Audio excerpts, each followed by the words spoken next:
I'm Dean Safola, and this is the Azure Academy. Thanks for joining us again at the Azure Academy. Today we're going to be looking at the Ignite session that I did with Abdul Sheikh on the cloud adoption framework, specifically the governance pieces surrounding the CAF-Foundation Blueprint, and those are available in your Azure subscription right now in the Blueprint samples. So if you haven't done so already, please do click on the subscribe button and join us here at the Azure Academy community. And if you have any questions or comments, leave them in the section below. Or if you're interested in a video that we don't currently have on our channel, let me know and I'll be happy to create that for you. So the audio recording for this session is up on the Ignite portal, and Abdul and I knew that we would not have a video recording of this officially up on the portal. So we asked someone in the audience to video the session for us. So I've cut that together with some of the demos that I did. Reason for that is there's actually some audio video hiccups in the video, which are actually kind of funny. So we've cut that together with the actual demos that were on screen so that you could see them and see what we were doing. So without any further ado, let's jump into the Ignite session. My name is Abdul Sheikh. I am a senior program manager with the Patterns and Practices team in Azure. And my friend, I'm Dean Safola. I'm a senior fast track engineer with the Azure Customer Experience team. So we basically make everything that happens in Azure. So any feedback that you have about what we do, we'd love to hear it. So one of the objectives of this session is to bring what we have made available to our customers in front of the customers and get feedback from you guys. So our objective is to get feedback. And in order for you guys to provide feedback, there has to be some value that you get out of it.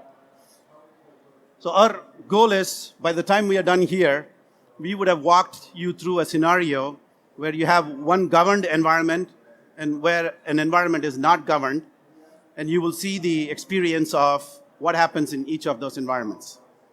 But before we get to that, the nuts and bolts of our session, we want to talk about overarching methodology that we are recommending our customers who adopt cloud, particularly Azure. And I said that deliberately. This framework, this adoption framework, is tools agnostic, it's cloud agnostic. But we do, in the framework, the Microsoft Cloud Adoption Framework for Azure, call out areas where there are specific Azure tools, products, services that would help make the cloud adoption framework real. But overall, if you look at what the customer challenges are there in adopting cloud, it's never really the technology. Technology, every one of us get. It is the people, it is the process, and the whole cloud adoption framework is based on this notion of achieving balance. If you look at the framework, there are several different steps. These stages are called the strategy stage, the plan stage, the ready stage, adopt, govern, and manage. And the way we've thought through this and kind of organized it is, for each of these stages, we have looked at what are the constraints that we are trying to optimize for and how to achieve balance. So if the one takeaway that I want you guys to go from here is that this framework is available.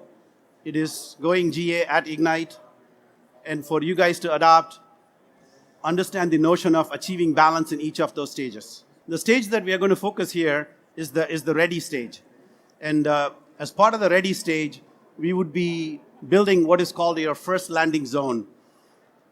And the Fast Track for Azure team, which has delivered thousands of customer engagements, have gone through and seen a lot of the challenges with our customers' first adoption of Azure and pulled together all of those knowledge into 2 blueprints. So if you go to the Azure Blueprints portal, there are 2 blueprints that are available as samples. One is called the CAF Foundation. We played around with the name. So, so the CAF Foundation Landing Zone, the CAF Foundation Blueprint, and then the second blueprint is the CAF Migration Landing Zone Blueprint. And these blueprints can be applied on top of each other. So we'll see an example of that. Within the ready stage, the CAF Foundation calls us about getting things ready to set up, building your first landing zone, expanding on that blueprint, and then applying best practices. I won't go into more detail of the cloud adoption framework and the ready section here.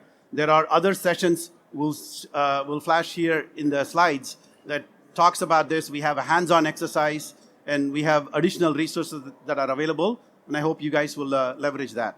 The foundation blueprint that Dean is going to demo here in a minute covers setting up an environment that will help you have the security center turned on, will help you set up log analytics, will help you have the types of storage accounts that is needed. The most important thing that I think this will help set up and get configured is your Azure Key Vault and a whole series of Azure policies. So this is a great knowledgeable crowd, and what I would like for you guys to take away is an opportunity to go and run these blueprints in your environment. All right, so let's take a look at a demo here. All right, everybody see that?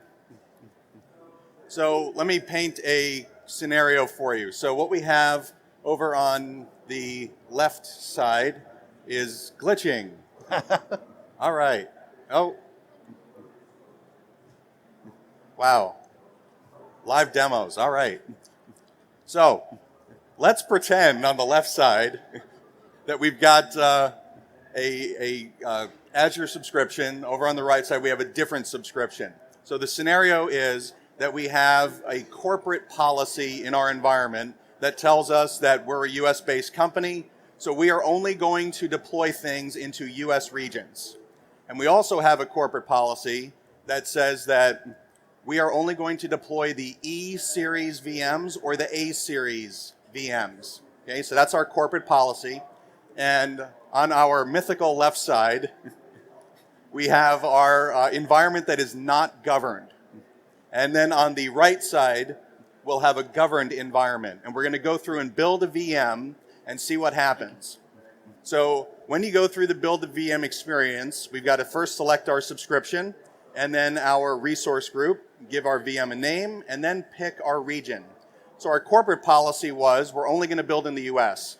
But we've got a developer who doesn't want to build something in that corporate environment. He just wants to test something and doesn't know how it's going to affect what he's doing. So he's going to build instead in Japan. And he's going to build a D-series VM, which also violates our corporate policy. So you put in all your credentials, and at the bottom you hit the review and create button. And when we do, Azure is going to analyze what you've asked it to do, and it's going to validate whether or not this build should succeed. When it goes through the validation process, it says at the top, validation has passed. And the reason for this is there is no governance guardrails in this environment. Okay? So they can do whatever they want. They could build a $50,000 a month VM if they want to. That's bad. Okay? So over on the right side, we have a governed environment. And we're going to do the same exact build in Japan using a D-series VM. And when we kick off this review and create, it's going to go through that very same validation process and glitch all along the way. And when it's done, we're going to see here, validation has failed. So why has that happened? At the top, when we click that for details, we see that it's happened because there is a policy that says that we cannot deploy into the environment that we're trying to. And we cannot deploy the VM SKU that we're trying to. So our governance guardrails have protected us from this build that would violate corporate policy. So now the question is, how did we accomplish this? And how can you take advantage of it? Because what's the point in a demo if you can't benefit from it? So flipping over to another screen, we've got our blueprint screen. Now, a bunch of you said that you're familiar with blueprints. Have you deployed a blueprint yet? Awesome. Only a couple. All right. So after this, your homework is to go back and deploy this blueprint so that you can have a governed environment. So I've got two that are applied here. And as Abdul said before, we have a governance blueprint. That's our foundation. That's this first one. And the second one is our migration landing zone. So how many of you are migrating into the cloud? All right, a whole bunch of hands. So if you don't have a landing zone set up yet, a lot of blockers in that, lots of delay in thinking we have to get everything in the world right and boil the whole ocean before we can start. You really don't. You can get started right now with this blueprint in your environment and build your first 1,000 VMs in the cloud. So let me show you what's in here. So the very first things that we have at the top are policies. And I'm sorry for the glitching. It's a little hard to see. It just makes it more exciting. Yeah. So you have to pay attention fast. So at the top, we've got a bunch of Azure policies, and let me just tell you what they are. So first ones we have are around tagging. Now, tagging is a really important way of capturing the cost in your environment, as well as many other details, like what environment it is, who's responsible for it, who supports it, when it should be built, when it should be decommissioned, basically anything you want.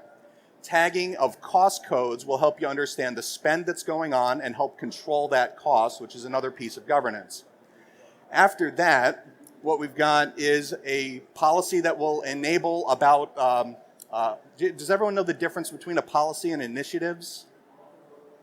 Okay, so a policy is one thing. I'm going to do something like prevent VM SKUs of being built where they shouldn't be.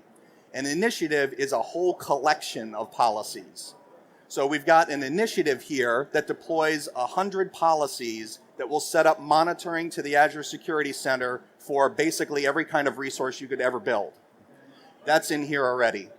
On top of that, we're also doing those location restrictions that say we can only deploy to whatever regions you selected when you deployed the blueprint. In my case, this was just the US regions, but it could be anywhere. And after that, we have a policy that's going to deploy the network watcher, which is part of our network monitoring stack. And then we're going to also deploy two different policies, one for storage account SKUs and VM SKUs to control that spend a little more. And then after that, we're deploying the Azure Security Center standard, which also has a lot of security best practice, regulatory compliance, all of that stuff built into that. And then we're building 4 resource groups and building our Key Vault, log analytics, storage accounts for monitoring, all that stuff together. And that's our entire blueprint. So this is in your Azure portal right now. So if you go to the blueprint space. So while Dean is pulling that up, I wanted to add a few background information about policies and blueprints. The policies that are published here are policies that have come out of the Azure platform team leveraging these policies to be compliant with the compliance agencies that we certify Azure platform for. So that is kind of the growth opportunity. The custom policies are created there. Right. We go through the motion of documenting it. We go through the motion of using the evidence that these policies create and get through the compliance processes. And then we promote that into publicly available policies. And we as customers then have the ability to consume that for the compliance and the management needs that are for our enterprise organizations and applications and solutions. All right, so we're still having some AV issues, but inside the blueprint space, when you go to create a blueprint, hopefully it'll come back. Inside there, when you go to create a new blueprint, at the top it says start with a blank one, and then underneath that, there is the Cloud Adoption Framework Foundation, which is shortened into CAF-Foundation. And then under that is the CAF-Foundation, or CAF Migration Landing Zone Blueprint. Those two will be enough to get you started building that governance foundation. And then also, here we go. There you go. Thank you. Thank you. So we've got our CAF Foundation and the CAF Migration Landing Zone. So between those two blueprints, we can get started with getting your environments governed and ready for migrations. And these blueprints can all be layered on top of each other. So there's other blueprints that are down here for regulatory compliance, which a lot of organizations have to deal with. And there's ones around ISO, PCI, NIST, runs for the UK government, one's for the Canadian government. FedRAMP is in here as well. SWIFT is in here. And these can all be layered on top of each other in your environments. Once we have the blueprints all in place, then in Azure Policy, that a bunch of you said you were familiar with, we'll get a lot of assignments of our blueprints, and then we can also see our compliance levels. So it's going to take our blueprints, all of our policies together, and tell us how compliant we are against everything that we just set up for our governance environment. And the beauty of all of this is it is non-destructive. So if you already had stuff in Japan and it's not supposed to be, the policies will tell you you're just not compliant and which resources are a problem so they can be remediated. But it's not going to turn them off. It's not going to destroy them. So you can deploy these blueprints in a brand new greenfield environment or an environment that's more mature, that's been using Azure for years. So these are top two questions that we get from customers. One is, what if I'm not sure what if I go and apply a policy and I'm going to break a business process or a business activity? So there are a couple of different ways to address that. One is to be confident that the policies, the framework itself, the methodology itself is non-destructive and kind of believe on that. Or you can apply the policies in an audit mode and allow for that audit to trigger a set of alerts, and then you can go remediate those alerts ahead of time and then go apply the policy and make it an enforcement mode. So that is one approach, one recommendation we give our customers. The second top question that we get with customers is that I already have a pre-existing environment, it is unmanaged, I'm going to go and apply all these policies. From that point on, it's going to be a managed environment, but what happens to the resources that are already in the environment, which is what Dean was calling out. And in this case, if those resources already existed, they will not be destroyed, they would still be available to use, but the policy engine will go and do a scan and subsequently come back and give you a set of resources that are not compliant with your current blueprint enforced guidance. And so this allows for you to go and make pointed remediation. So you don't have to then go and search for, hey, what is it not compliant? The platform itself will provide you that insights, and then you can go act on those policies where it is not compliant. All right, so let's switch back to our slide deck. We talked about building the first landing zone. When we have customer conversations, we discuss the top 3 questions that they have. The other challenge that the customers have is that you guys, when you have had a customer conversation, everybody wants to boil the ocean. They want everything to be perfect before they make their first move. How many of you have experienced that? I see several hands. So in order to kind of have that conversation with the customer, we came up within the cloud adoption framework the notion of talking and having this conversation in the frame of what is your compliance requirement and what is your architecture complexity. And this gives the customer a frame to position them in an XY a graph. And the CAF migrate, the CAF landing zone, those are the blueprints that cover a set of customer requirements that has not very high architectural complexity. It sets everything up in order to build a complex architecture on top, but it doesn't address some of the architectural patterns that can possibly be governed using policies. But it gets you a leg up in being compliant, in triggering the alerts and triggering activities that would prevent you from doing things that are not compliant. So that is the region where this covers. And this is also an area where we have a lot of conversations with our partners. Our partners are really excited about having policies that cover certain verticals. We have partners who are in healthcare. We have partners who are in retail. We have partners who are in a particular vertical, and they are the specialists in that area. And Microsoft's position is that we are a platform provider, and we may never have the level of expertise that we need for us to be at the level of experience in those verticals. So here is an opportunity for a partner to grab these types of templates and ARM templates and policies and package them together into blueprints and say, here are the 3 steps for you to be compliant for a manufacturing industry, for example. So those are some of the conversations that this Blueprint, the cloud adoption framework, the policies, and all of these are driving with our customers and our partners. The last takeaway, these next two slides are what are the other sessions here at Ignite. The top 3 questions customer talk about hybrid cloud adoption. I recommend you guys to go and attend that. And I also see some of the sessions that we had already done with the cloud adoption framework. I see that there are some participants in the audience that were in the other session as well. So it appears that you're following a theme, and the next slide calls out the rest of the sessions that are available on Wednesday and Thursday. So make sure that you have these in your schedules so that you are able to complete the theme that you're tracking at Ignite. Please evaluate this session. I know the flickering was by design to keep you guys awake, so please don't ding us for that. But everything else, please let us know. And like I said in the beginning, our objective is to get your feedback. We really want this to be meaningful to you guys.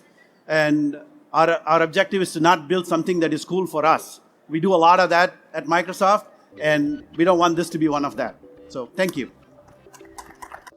So I hope you've enjoyed looking at the session that Abdul and I did at Ignite on the Cloud Adoption Framework Foundational Blueprints. And if you have any feedback at all about the blueprints, please let me know in the comments section below. We'd love to hear from you, and we'd love to improve the blueprints to make them even more useful for everybody. And while you're down there writing us a comment, please do click on that subscribe button and join us here at the Azure Academy community. And if you like this video, hit the thumbs up icon as well. And maybe you even want to get an email notification when we put out a new video, which is roughly once a week. You can click on that notification bell for that, and we will see you in the next video.